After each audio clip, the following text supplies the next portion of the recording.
Hello दोस्तों।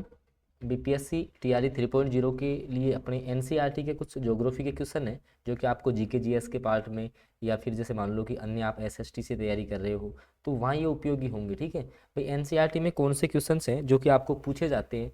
तो देखिएगा, मैं फास्ट तरीके से थोड़ा सा आंसर बताता हुआ चलूँगा। जैसे मान लो पहला क्वेश्चन है कि लोहे लोहे जो आपका अयस्क है वो किस प्रकार का संसाधन है। भाई लोहा है, जो आपका लोहा है, क्या अपन उसका दोबारा उपयोग कर सकते हैं? बिल्कुल कर सकते हैं। तो आपका जो है लोहा जो है, जैसे मान लो कि एक बार आपका उपयोग हो गया तो दोबारा उसका उपयोग कर सकते हैं क्या? तो वो नवीकरणीय है या आपका अनवीकरणीय है? तो नवीकरणीय की श्रेणी में आएगा। ऑप्शन के जो है ना वो इसका फर्स्ट क्वेश्चन का सटीक आंसर रहेगा। ठीक है, नवीकरणीय आएगा आपका ये। ठीक है, लोहा कैसा होगा? नवीकरणीय संसाधन होगा, याद रखना आपको। भाई वे संसाधन जिनका अपन दोबारा उपयोग कर सकते हैं नवीकरणीय होते हैं। ठीक है, अगला क्वेश्चन है, ज्वारीय ऊर्जा निम्नलिखित में से किस प्रकार का संसाधन है? तो ज्वारीय ऊर्जा आपका पुनः पूर्ति योग्य, भाई दोबारा अपन इसकी पूर्ति कर सकते हैं, तो ऐसा संसाधन है। कहने का मतलब यहाँ से आप देखिए एनसीईआरटी में कैसे क्वेश्चन है। भाई एनसीईआरटी एनसीईआरटी एससीईआरटी ऐसे चिल्लाते रहते हैं कि भाई यहाँ से क्वेश्चन आ रहे हैं, तो एनसीईआरटी में कैसे क्वेश्चन है। पंजाब में भूमि निम्नीकरण का निम्नलिखित में से मुख्य कारण क्या है? तो अधिक सिंचाई है। क्या हो जाएगा आपका? अधिक सिंचाई है। इसके अलावा बात करें तो निम्न में से किस प्रांत में जो है सीढ़ीदार या सोपानी खेती की जाती है? तो उत्तराखंड आपका हो जाएगा। ठीक है, मैं डायरेक्ट आपको आंसर बताता हुआ चल रहा हूँ। यहाँ से आपको खुद को एक झलक देखने को मिलेगी कि भाई एनसीईआरटी में ऐसे कौन से क्वेश्चन है जो अपन जीके जीएस में नहीं पढ़ते। ठीक है, या अन्य बुक्स में अपन को नहीं मिलते कि एनसीईआरटी में कुछ भी नहीं है। देखो एनसीईआरटी में इतने लेवल के क्वेश्चन नहीं है ना। आप देख सकते हो यहाँ से। देखो इनमें से किस राज्य में जो है काली मिट्टी पाई जाती है? तो आपका गुजरात हो जाएगा। हालांकि ये तो क्वेश्चन बीपीएससी ने पूछा हुआ आपका। ठीक है, मतलब सारा का सारा पेपर जो है ना बीपीएससी का वो एनसीईआरटी से बनता है या आपका एससीईआरटी की बुक से बनता है। ठीक है ना, एनसीईआरटी या एससीईआरटी की बुक से बनता है। हालांकि ये पीडीएफ भी आपको मैं जल्दी उपलब्ध करवाने वाला हूँ। देखो निम्न में से कौन सी टिप्पणी प्राकृतिक वनस्पति जात और प्राणी जात के ह्रास का सही कारण नहीं है? भाई प्राणियों की जैसे वनस्पति की कमी हो रही है तो उसका क्या है? कृषि प्रसार। तो कृषि का प्रसार तो अच्छी बात है। वृहत स्तरीय विकास परियोजनाएं, अगर परियोजनाएं अधिक होंगी तो क्या वनस्पति की कमी आएगी? नहीं आएगी। पशुचारण और ईंधन लकड़ी एकत्रित करना, इसी के कारण से तो आपको वनस्पति की कमी हो रही है। पशुचारण ज्यादा हो गया, ईंधन लकड़ी अपन को ज्यादा आवश्यकता चाहिए। ठीक है, तो इस कारण से आपका ये हो रहा है। तो ऑप्शन जो गे है वो सटीक आंसर होगा इस क्वेश्चन का। ठीक है भाई, पशुचारण और ईंधन लकड़ी एकत्रित करना ये प्रमुख कारण रहेगा। ठीक है, अगला क्वेश्चन। अब जैसे मान लो कि सर हमें भी ये एनसीईआरटी की पीडीएफ चाहिए, तो आप कैसे ले सकते हो? तो आप 6376703831 पे व्हाट्सएप मैसेज कर सकते हो, जहाँ निर्धारित शुल्क में आपको एनसीईआरटी की बुक्स, भाई एनसीईआरटी के जो आपके एमसीक्यूज हैं प्लस एससीईआरटी की जो बुक्स की जो पीडीएफ है ना वो सारी आपको मिल जाती है। ठीक है, अगला क्वेश्चन देखो, निम्न में से कौन सा संरक्षण तरीका समुदायों की सीधी भागीदारी नहीं करता? भाई संरक्षण का कौन सा तरीका है जो समुदायों की सीधी भागीदारी नहीं करता? संयुक्त वन प्रबंधन, चिपको आंदोलन, या पूर्वांचल, या वन्य जीव पशुहार का परिसीमन। तो इनका जो परिसीमन अगर अपन करेंगे, सेंचुरी जो भी आपकी है, तो वो आपके समुदाय की भागीदारी को नहीं रिप्रेजेंट करेगा। अगला क्वेश्चन है, निम्नलिखित में से कौन सा प्रणाली को दर्शाता है जिसमें एक ही फसल लंबे चौड़े क्षेत्र में उगाई जाती है?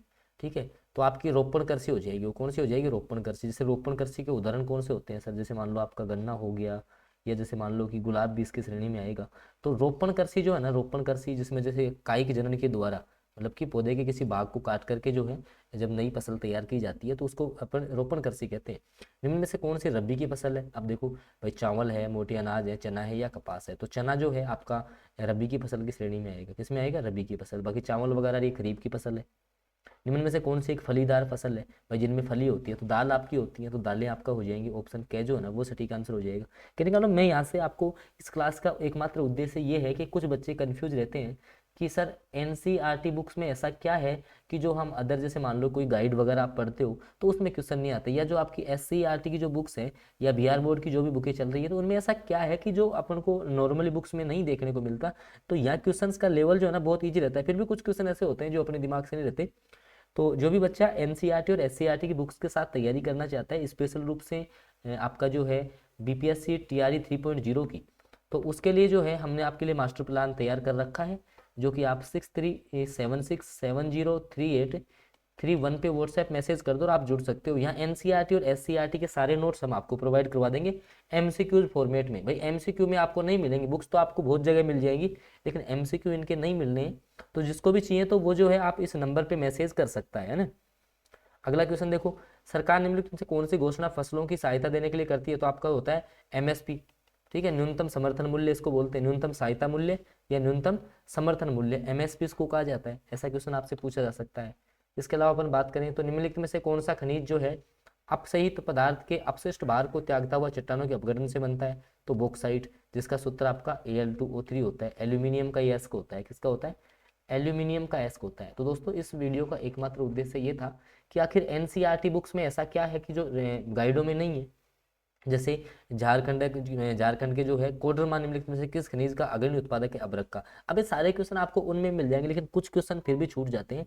अब जैसे मान लो हर कोई बोलता है कि अगर बीपीएससी टीचर की तैयारी आपको करनी है ना, टीचर भर्ती की तैयारी करनी है, या जैसे मान लो कि किसी भी वैकेंसी में जो आपको एनसीईआरटी को ज़्यादा तवज्जो दी जाने लगी है, तो आपका अगर मान लो कि एनसीईआरटी को वो ज़्यादा पूछ रहा है ना, तो मैं आपको बता रहा हूँ कि एनसीईआरटी और जो आपका एससीईआरटी है, इसके लिए हमने जो है आपके लिए एमसीक्यूज की ये पीडीएफ तैयार की है। इनमें सारे एमसीक्यूज हैं, जहाँ से आप जो है भाई इनको जो है एक साइड करो। सबसे पहले एनसीईआरटी एससीईआरटी को पढ़ लो, इनको साइड करो, फिर एक गाइड ले लो ना, तो कहीं ना कहीं आप टीआरई 3.0 में सिलेक्शन पा सकते हैं।